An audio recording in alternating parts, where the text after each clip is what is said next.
Hello there, and we are back with episode 3, issue 3 of The Young Avengers. But you already know what it is. Like, comment, subscribe, share the video. And before we start, word from our sponsor.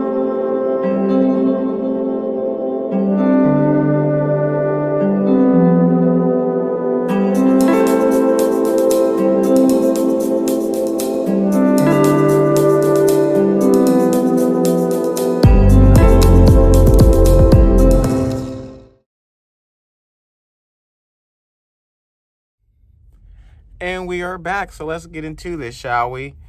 As you clearly see the Vision, people thought the Vision was destroyed, but the next thing you know, they hear an earthquake. They go outside and they see Cassie Lang. She done passed out because, she grew to be about, 12 feet?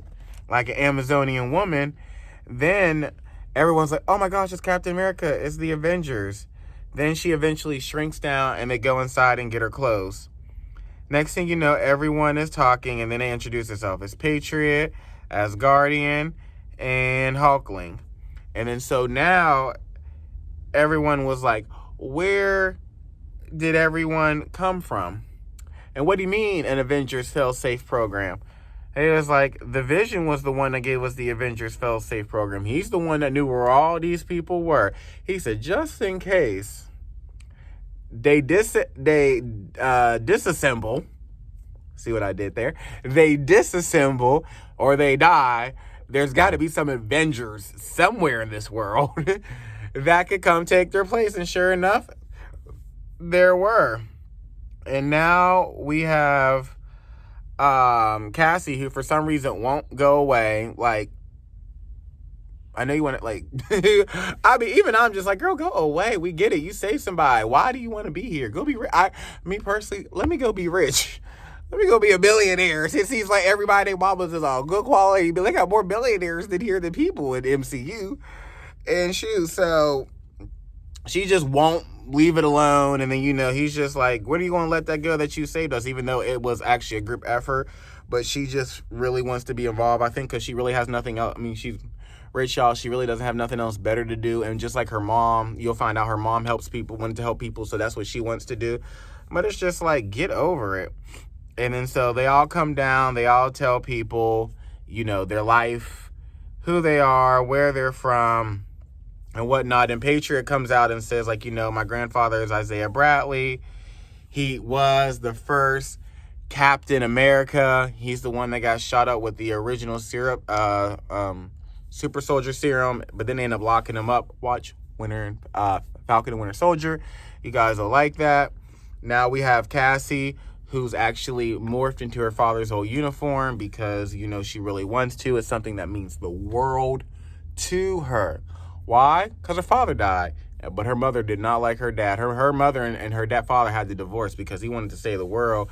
And she was like, dude, don't bring that around. Don't bring that energy around me. You know how, super deep people, that energy around me. I just call it spirits, demonic or angelic spirits. Choose ye this day. But energy, the super deep people.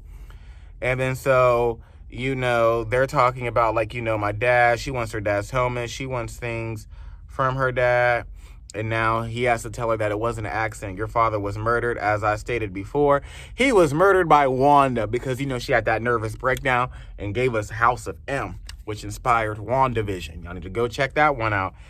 That one was good, but, she's just really misses her dad like everyone else. And so, but then we cut back to Captain America talking to Patriot, and they go back and forth, and he says, my grandfather, they went through this and that. I needed a blood transfusion. And so he gave me his blood. So that way I'm able to do what I can do. And he really doesn't like Captain America because, Captain America now gets all the glory and honor. But it was really his father who was the very first Captain America and all that. So now we hear all this crashing and boom, plow. And they're like, what it is. And all of a sudden you see this person say, where is he? Where is the master? Where is the master? So then now you got everyone starting to beat him up. The Avengers have assembled. He was big, then it hit him. Then he broke into little, small, tiny people. And now they're trying to fight. And now the little, small people are jumping on each other. It's Kang Kang the Conqueror found younger Kang because he's trying to stay evil, y'all. Like, ain't nobody trying to be good here. We trying to stay evil. We're trying to take over the world with a duh on it. And then so this boy stands up and says, I am Kang, Asgardian. Can you hold him back? He does have other powers instead of just electricity. But he was like, I am your master. And then so because of that, they know that Big Kang coming. Lil Kang just sent this awful signal to Big Kang, say, hey, I'm here, but he's not trying to do that because he really doesn't want to grow up to be Kang because Kang is evil. And then, you know, they locked him into a room to try to figure out what's going on. They was like, did we just lock him into a room? Yeah, because they're trying to hold these people off. They have to go and tell these people's parents because they really don't want kids to be Avengers. Not like there hasn't been like a Spider-Man or the X-Men who were teens when they were doing this. But, you know, just saying. And then Kang comes along. And then that is actually the end, y'all. This is getting good. Like, you got younger Kang that came back in time so he can have help to stop his older self from being evil. But then, like, his older self is going above and beyond. But this story ain't over, y'all. Make sure you like, comment, subscribe, and share, and come back, y'all, because this is good. I'm going to keep reviewing this, and I'm going to do an original story once this series is over. Okay, bye.